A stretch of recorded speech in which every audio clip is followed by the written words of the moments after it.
पहला प्रश्न, केंद्रीय शुष्क बागवानी संस्थान कहाँ स्थित है? ए उदयपुर, बी जोधपुर, सी गंगानगर, डी बीकानेर। ये बीकानेर में स्थित है और इसकी स्थापना 1959 में थी।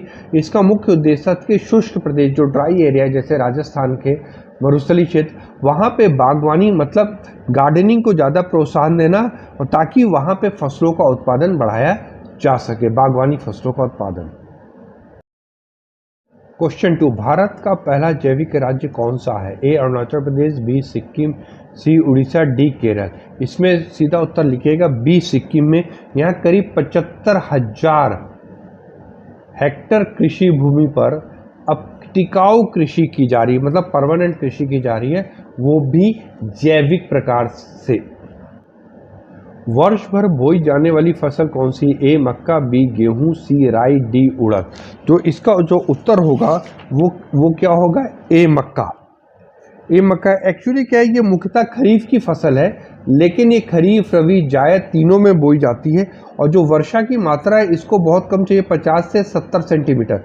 इसके कारण ये पूरे साल इसकी कृषि की जाती है और ये वास्तव में जो अमेरिका का मूल पौधा है, अमेरिका का मूल पौधा है और भारत में इसको कौन लेके आया था बताइए आप लोग जल्दी, मैं तो यहाँ लिख दे रहा हूँ। पुर्तगाली लेके आए थे, पुर्तगाली लेके भारत में इसको आए थे और तब से ये भारत में लगा। और अरुणाचल प्रदेश, असम, बिहार, छत्तीसगढ़ मक्का उत्पादन के प्रमुख राज्य हैं।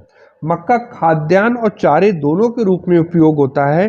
भारत में तो मुख्यतः खाद्यान्न के रूप में होता है, लेकिन यूएसए और अमेरिकन कंट्री में मुख्यतः सूअरों को खिलाने के लिए उपयोग होता है ताकि उसमें से ज़्यादा मांस मिल सके।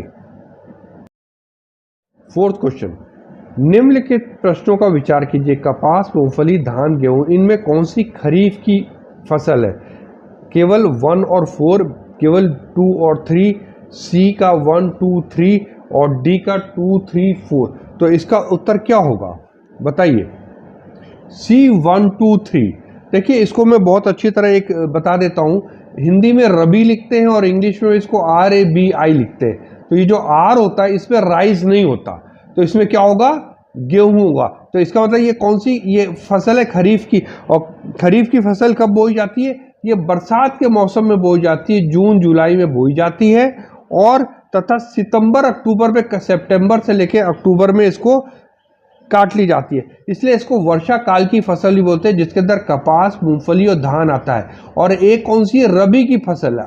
RABI, रबी। R मतलब राइस, जहां राइस ना होता हो वहां क्या होगा? गेहूं होता होगा। तो इसका उत्तर सी है 1, 2, 3। अच्छा, भारत में निम्नलिखित कौन सा एक उत्पाद सामान्यतः निर्यात एक्सपोर्टिंग है? ए गेहूं, बी चावल, सी चीनी, डी दालें। तो इसका उत्तर होगा डी दालें। यह प्रश्न बड़ा मजेदार है क्योंकि आप देखेंगे कि भारत विश्व का सबसे बड़ा दाल उत्पादक है, सबसे बड़ा, मतलब विश्व का करीब करीब भारत 25% दालों का उत्पादन करता है। लेकिन इसके साथ साथ भारत विश्व का 14% आयात भी करता है। मतलब हम विश्व का 25% दालों का उत्पादन करते हैं, लेकिन विश्व का 14% जो कुल दालों का व्यापार होता है उस पर भारत इंपोर्ट करता है। क्योंकि भारत की जनसंख्या अधिक है और यहाँ दालों की खपत अधिक है, तो इसलिए भारत में दालों का विश्व का सबसे बड़ा उत्पादक होने के बावजूद भी ये निर्यातक नहीं, आयातक है। भारत के निम्नलिखित उद्योगों में से किस उद्योग में सार्वजनिक क्षेत्र में सबसे अधिक पूंजी का निवेश? सार्वजनिक मतलब जहां सरकार ने सबसे अधिक पूंजी लगाई है। ए उर्वरक उद्योग, बी लौह इस्पात उद्योग, सी दवा व रसायन उद्योग, डी रंग रोगन उद्योग। तो इसका उत्तर क्या है? बी लौह इस्पात उद्योग। जैसे आप जानते हैं कि भारत में जो अधिकांश लौह इस्पात कारखाने सरकार के पास है, जैसे बोकारो, भिलाई, राउरकेला, दुर्गापुर, विजयनगर, ये सब क्या सरकार के पास है। तो और इन लौह इस्पात उद्योग एक बड़ी इंडस्ट्री है, लार्ज स्केल इंडस्ट्री है और ये एक आधारभूत उद्योग है। तो सबसे ज़्यादा पैसा सरकार का इसी उद्योग में लगा हुआ है। भारतीय इस्पात प्राधिकरण लिमिटेड सेल की स्थापना कब की गई थी? 1964, 1869, 1973, 1984। जो इसका उत्तर है 1973, 24 जनवरी 1973 को न्यू दिल्ली में इसकी स्थापना की गई थी। ये भारत का सबसे बड़ा इस्पात का वो है षड्यंत्र क्या कहिए, एक ऑर्गेनाइजेशन है जिसके अंतर्गत दुर्गापुर, राउरकेला, बोकारो, भिलाई और सलीम के कारखाने आते हैं, जो देश में इस्पात उत्पादन में मदद करता है। आधुनिक लौह इस्पात उद्योग का वास्तविक प्रारंभ किस स्थान पर स्थापित कारखाने के साथ हुआ? ए कुल्टी, बी जमशेदपुर, सी गोपालपुर और डी बरनपुर। तो इसका उत्तर है डी जमशेदपुर। यहाँ पे कब स्थापित किया गया था? 1907 में जमशेद जी टाटा द्वारा किया गया था। इसको याद रखिएगा, टाटा एंड आयरन स्टील का। और ये जो जगह का नाम था, इसका नाम था साक्षी। लेकिन थोड़ा और आप इसको जान लीजिए कि जो भारत में पहला प्रयास किया गया था, पहला प्रयास फर्स्ट, वो 1830 में किया गया था तमिलनाडु के प्रोटोनोवो में। लेकिन ये असफल रहा, ये कारखाना सफल नहीं हुआ। और जो सफल कारखाना था वो सबसे पहले 1874 में, याद रखिएगा, 1874 में वेस्ट बंगाल के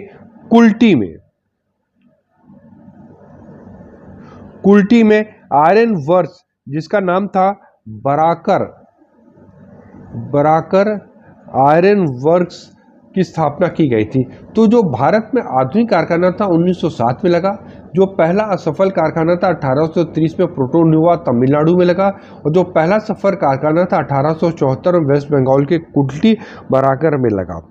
ठीक है, उसके बाद 1923 में भद्रावती में लगा, 1936 में कुल्टी में एक हीरापुर लगा, 1937 में बरनपुर लगा। ठीक है, इस तरह बहुत सारे कारखाने, ये सब कारखाने हैं कहाँ पे? ये सब कारखाने का है छोटा नागपुर के क्षेत्र में। जो ये गोपालपुर वाला है, ये कहाँ पे है? ये उड़ीसा में है। इसको बहुत अच्छी तरह याद रखिएगा। तट आधारित इस्पात संयंत्र कहाँ स्थित है? ए तुतीकोरिन, बी विशाखापट्टनम, सी सलेम और डी मैंगलोर। भारत में पहले तो जान लीजिए कि तट आधारित का मतलब कि भारत में ज़्यादातर जो तेल है, जो कच्चा तेल है, विदेशों से आयात किया जाता है। इसलिए ऑयल रिफाइनरियों को तट पे स्थापित करना ज़्यादा लाभकारी है। तो इसके संदर्भ में ही विशाखापट्टनम में कब की गई थी? 1957 में की गई थी, याद रखिएगा। लेकिन ये भारत सरकार के द्वारा नहीं की गई थी, ये कैलटेक्स ऑयल रिफाइनिंग के रूप में गई थी। और इसका अधिग्रहण 1976 में भारत सरकार ने कर लिया गया था। और 1978 में जब हिंदुस्तान पेट्रोलियम कॉर्पोरेशन लिमिटेड की स्थापना की गई, उसके अंतर्गत ये रिफाइनरी विशाखापट्टनम की चली गई थी। 10वां प्रश्न, दुर्गापुर लौह इस्पात संयंत्र किस देश के सहयोग से स्थापित किया गया? A Britain, B France, C Germany, D रूस। तो इसका उत्तर क्या होगा, बताइए जल्दी से। A Britain. और इसकी स्थापना हुई थी 1959 में, याद रखिएगा 1959 में हुई थी। और जो इसको कोयला है कहाँ से मिलता है? रानीगंज से। ठीक है, जहाँ देश पे सबसे पहले 1974 में कोयला निकाला गया था।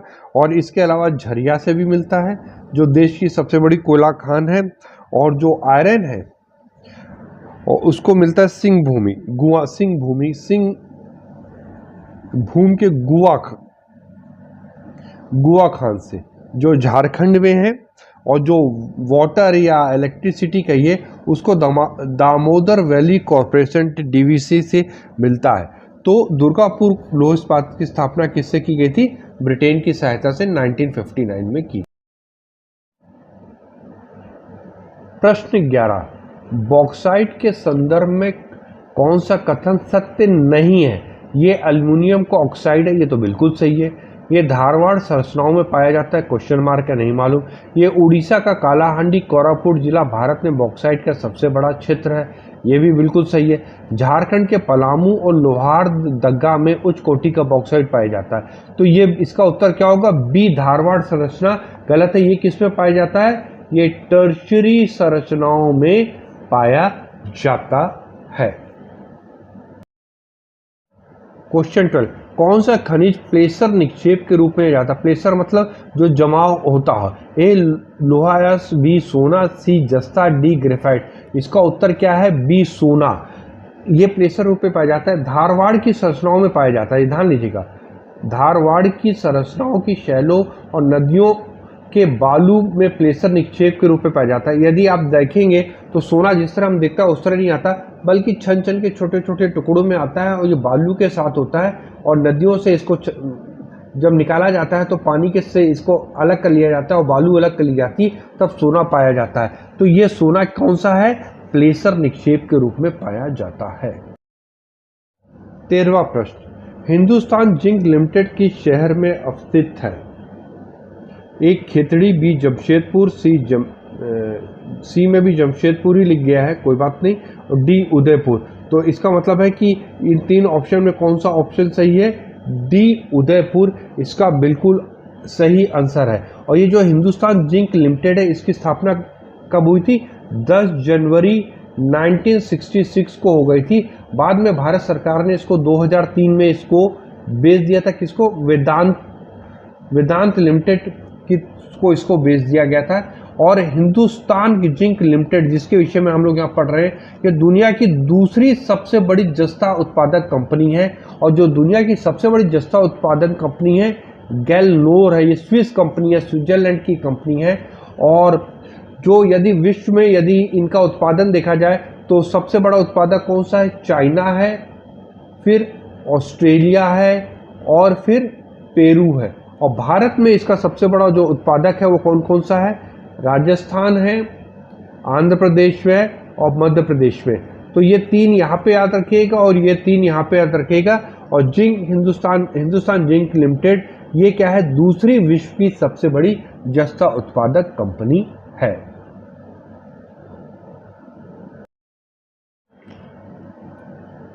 निम्नलिखित शैल क्रमों में कौन भारत का 90% से अधिक कोयला उत्पादन करता है? ए गोंडवाना क्रम, बी धारवाड़ क्रम, सी विंध्यन क्रम, डी टर्शरी क्रम। तो इसका उत्तर क्या होगा? ए गोंडवाना क्रम। धारवाड़ किससे रिलेटेड है? ये मुख्यतः लौह अयस्क से। और टर्शरी में कौन सा पाया जाता है? नवेली कृष्ण का कोयला पाया जाता है, जो तमिलनाडु और राजस्थान में पाया जाता है। उत्तर प्रदेश के किस जिले में यूरेनियम पाया जाता है? ए झांसी, बी मिर्जापुर, सी ललितपुर, डी हमीरपुर। इसका उत्तर क्या है? सी ललितपुर में यूरेनियम के भंडार पाए गए हैं। भारत की मुख्य भूमि का अक्षांशीय विस्तार। अक्षांश क्या होते हैं? जो पूर्व पश्चिम दिशा में भूमध्य रेखा के समानांतर खिंचाती है। 6 डिग्री 5 मिनट से लेके 4 डिग्री 6 उत्तरी अक्षांश, 9 डिग्री 8 से लेके 8 डिग्री 6 उत्तरी अक्षांश, 7 डिग्री 6 से लेके 5 डिग्री 3 मिनट उत्तरी अक्षांश, 8 डिग्री 4 मिनट से लेके 37 डिग्री 6 उत्तरी अक्षांश के बीच। इस मानचित्र को देखिए तो ये 8 डिग्री 4 मिनट ये उत्तरी अक्षांश से लेके 37 डिग्री 6 मिनट उत्तरी अक्षांश के बीच में जहां पे इंदिरा कॉल अवस्थित है। तो इस आधार पर 8 डिग्री 4 में 37 डिग्री उत्तरी अक्षांश का उत्तर बिल्कुल। भारत की मुख्य भूमि का देशांतरी विस्तार है 68 डिग्री 7 में पूर्वी दिशा, 97 डिग्री पूर्वी देशांतर के बाद 68 डिग्री 7 पूर्वी दिशा, 97 डिग्री 20 मिनट पूर्वी देशांतर पर, 65 डिग्री 7 मिनट पूर्व देशांतर, 87 डिग्री पूर्व देशांतर के मध्य, 60 डिग्री 8 मिनट पूर्व से 97.2 डिग्री पूर्वी देशांतर के मध्य।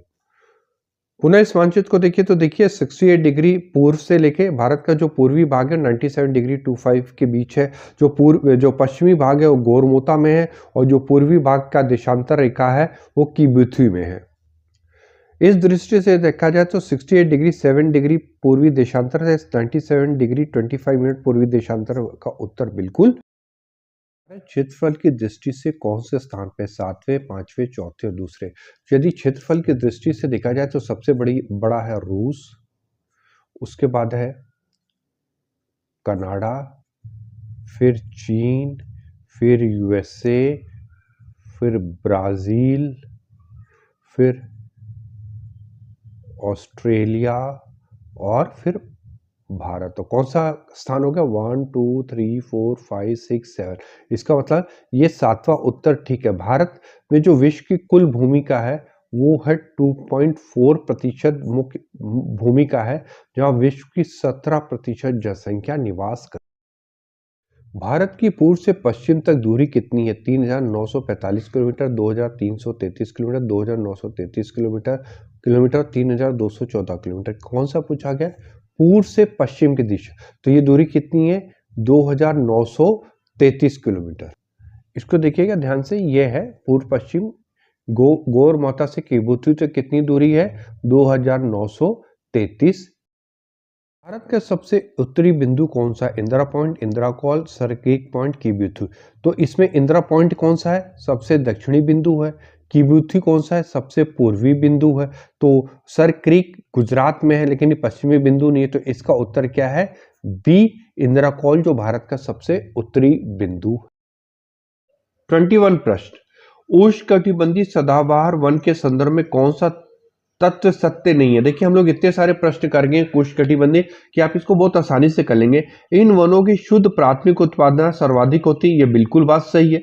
भारत में इनका विकास पश्चिमी घाट के पश्चिमी ढाल पर हुआ है। यदि आप भारत का इस तरह नक्शा देख लें तो ये पश्चिमी घाट है, तो यहाँ पे इस पश्चिमी ढाल पे इन वनों का विकास हुआ, ये बिल्कुल सही है। इसके अलावा ये अंडमान निकोबार में पाए जाते हैं और उत्तर पूर्व के पहाड़ी भागों में पाए जाते हैं। यहाँ वर्षा 100 सेंटीमीटर से कम होती है, ये बात गलत है, क्योंकि हम जानते हैं कि जो मानसूनी हवाएं सबसे पहले यहीं पे टकराती है और यहाँ पे वर्षा कितनी होती है? 250 सेंटीमीटर से अधिक होती है। तो ये बात बिल्कुल गलत है। इन वनों की वृक्षों की लकड़ियां काफी कठोर होती है, ये भी बिल्कुल सत्य है। इसी कारण यहाँ पे इसका बहुत अधिक आर्थिक उपयोग नहीं। कौन कौन सी लकड़ी मिलती है यहाँ पे? हम लोगों ने पढ़ा था महोगनी, एबोनी, रोजवुड आदि वृक्ष इसी वनों पे मिलते हैं। तो इसका उत्तर कौन सा होगा? सी। यहां वर्षा 100 सेंटीमीटर से कम ना होके 250 सेंटीमीटर से अधिक होती है। 22वां प्रश्न, भारत के निम्नलिखित वनस्पति प्रजाति में किसका एक वृहत्तम क्षेत्रीय विस्तार है?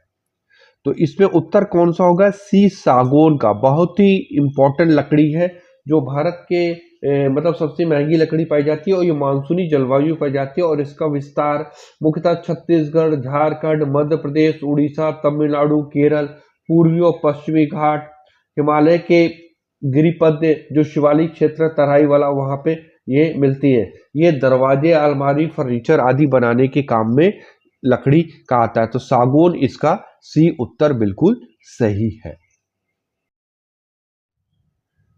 सूची 1 को सूची 2 से सम्मिलित कीजिए। एक कौन सी है? राष्ट्रीय उद्यान और दूसरा राज्य। बांदीपुर राजस्थान, दुधवा उड़ीसा, सिम्पलीपाल कर्नाटका, सरिस्का उत्तर प्रदेश। तो इसका उत्तर कौन सा सही होगा बताइए, जल्दी से सोच के बताइए। इसका उत्तर बी वाला सही होगा, ए बांदीपुर। ये देखिए एक यहाँ पे ए का 3, ये मतलब ये कर्नाटका में। B4 दुधवा कहाँ पे है? उत्तर प्रदेश में है। सी का 2 सिंपलीपाल कहाँ पे है? उड़ीसा में है। और सरिस्का राजस्थान पे है। तो इसको बहुत अच्छी तरह आप याद कर लीजिएगा कि कौन कहाँ पे है। तो आपको ये प्रश्न, इस तरह के प्रश्न बहुत सारी परीक्षाओं में आते हैं कि सम्मिलित कीजिए या पूछ लेते हैं। जैसे मैंने अभी एक प्रश्न पूछा था कि कौन सा राष्ट्रीय उद्यान किस राज्य में नहीं है, उस तरह आते हैं। तो इसका उत्तर बी बिल्कुल सही है। 24वां, क्षेत्रफल के विस्तार के आधार पर सर्वाधिक वन राज्य किस राज्य में? हमने क्षेत्र, पिछली बार हम लोगों ने प्रतिशत में पढ़ा था, तो प्रतिशत के हिसाब से तो हमारा कौन सा आ गया था? मिजोरम आया था। फिर उसके बाद आया था अरुणाचल प्रदेश आया था और फिर मेघालय आया था। लेकिन यह क्षेत्रफल के आधार पे वहां पे मैंने सॉल्व कराया था। तो कहां पे सबसे अधिक वन है क्षेत्रफल के आधार पे? डी, मध्य प्रदेश पे। तो सबसे पहले क्षेत्र एरिया के हिसाब से यदि हम देखेंगे तो मध्य प्रदेश है, मध्य प्रदेश के बाद आता है अरुणाचल प्रदेश, फिर आता है छत्तीसगढ़ और फिर उड़ीसा, ठीक है, और फिर महाराष्ट्र।